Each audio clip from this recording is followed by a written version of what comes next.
Je fais un beau coucou à tout le monde et j'espère que vous vous portez bien.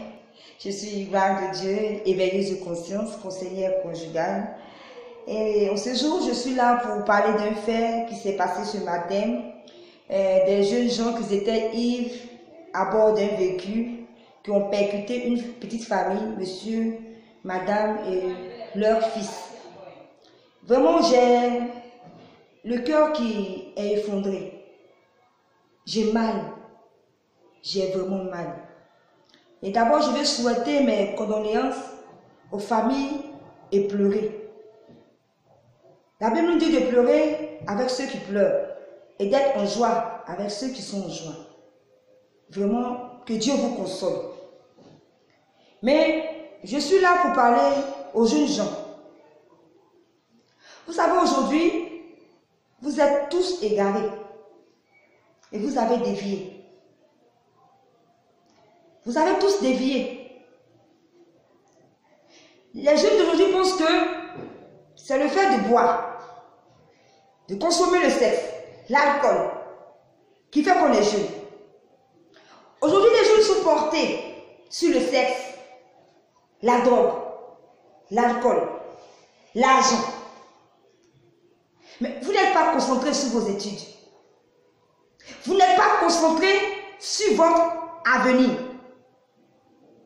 Vous savez, vous avez encore la chance d'écouter des personnes que nous sommes en train de vous donner des conseils. Encore la chance d'avoir vos parents pour vous donner des conseils.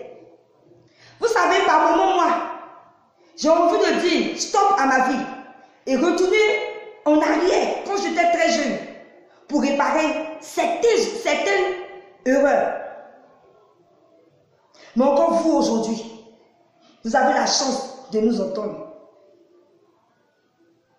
Vous savez, notre très chère Côte d'Ivoire a besoin demain des jeunes vaillants, des héros pour cette belle nation. Et nous comptons sur vous. Mais vous n'avez rien dans la tête. À cette heure-là, vous êtes ivre. À quelle heure? Ivre. C'est-à-dire que de la nuit jusqu'au matin, vous avez bu. Et vous avez pris le volant pour aller percuter cette pauvre famille. Vraiment, j'ai mal.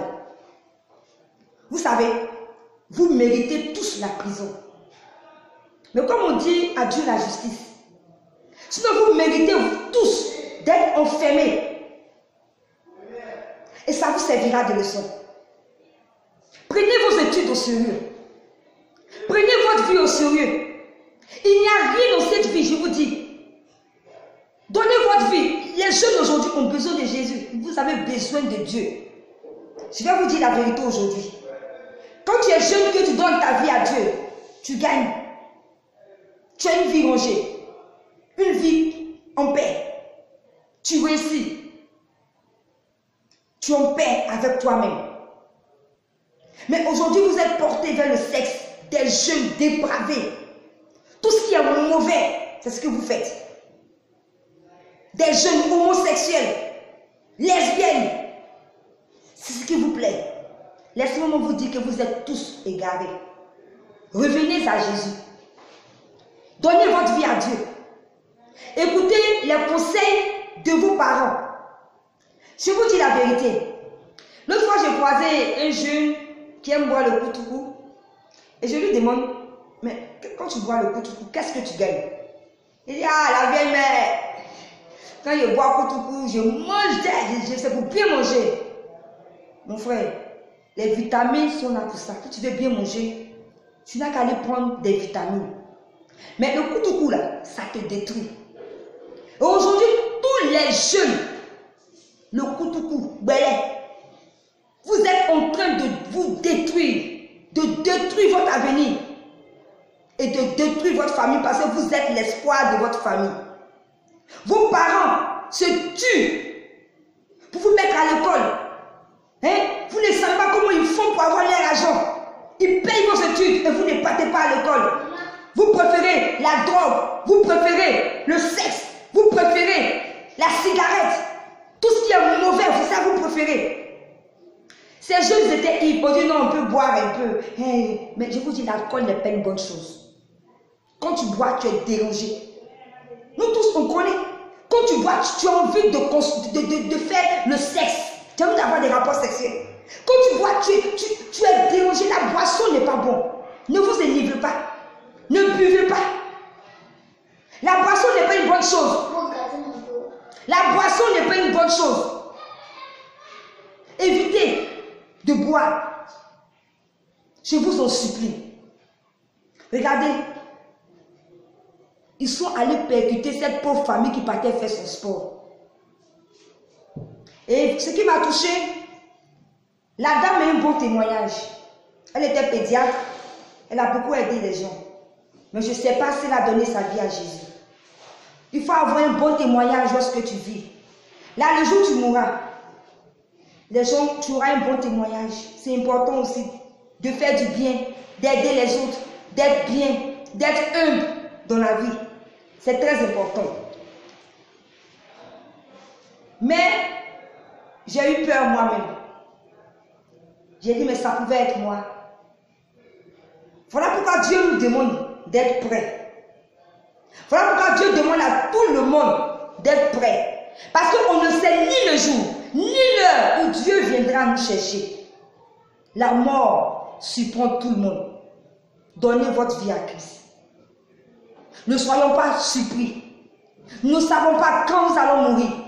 Nous ne savons pas quand Christ va venir. J'exhorte tout le monde à donner sa vie à Christ. À ces jeunes garçons qui me regardent, ces jeunes filles, il n'y a rien dans ce monde. Il n'y a rien dans l'alcool. Le sexe vous détruit. L'alcool vous détruit. La cigarette vous détruit. La drogue vous détruit. Dieu, il ne détruit pas. Dieu, il est merveilleux. Dieu, c'est un Dieu d'ordre. Il range votre vie. Il met en ordre votre vie. Vous pensez que si ces jeunes gens, excusez-moi, vous pensez que si ces jeunes gens avaient Jésus, vous pensez qu'ils allaient être à cette heure-là, au dehors, en train d'être ivres et puis cogner une famille? Non, ils allaient être devant leur Bible, en train de prier Dieu, en train de supplier Dieu. Devant les... Excusez-moi, c'est mon fils qui me dérange. En train de prier. C'est ce qu'ils étaient en train de faire. Vraiment donner votre vie à Christ. Il n'y a rien dans ce monde. Il n'y a rien que des ennuis. Quand tu donnes ta vie à Dieu, tu as la paix, tu as le repos, tu as la réussite, tu as la joie, tu vis en paix. Et le jour où tu mourras, tu iras vers lui.